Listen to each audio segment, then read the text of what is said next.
Hey guys, Starr here with Starr Realty Group, standing outside our hottest new Simsbury listing. This one is 23 Criswell Drive in Simsbury, Connecticut. It is a 4-bedroom, 2-bath, Cape-style home. This one needs some work. Your finishing touches are going to make it shine. It has so many possibilities here. Great, nice corner lot. It's got a huge family room with vaulted ceilings. It's got a nice fireplace, some built-ins in it.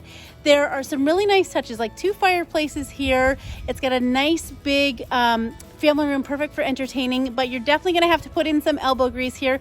Priced below the market value in the neighborhood, so there are a ton of people already booking showings on this, coming soon in just a few days. You got to put in some work in this one, but you know what? You could get into a fabulous Squadron Line neighborhood here by buying this property, and it's got more space than most, and it's priced about $100,000 less than the local homes that are within the neighborhood.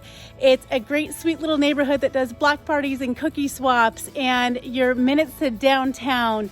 It's really wonderful because just a little bit of elbow grease and it's gonna get you there to want to be in this quiet, sweet little neighborhood. Can you hear all these birds? There are tons of mature plantings here, and you get to pick all the finishes that you're gonna want. Investors, take note, this one is not gonna last long. This one is priced to move. Visit us on our website at starrealtygroup.com for more details. Priced to move. These sellers say sell. Give us a call, 860-325-2484, or visit us on our website at starrealtygroup.com. We look forward to helping you make your dreams come true too. Make it a great day.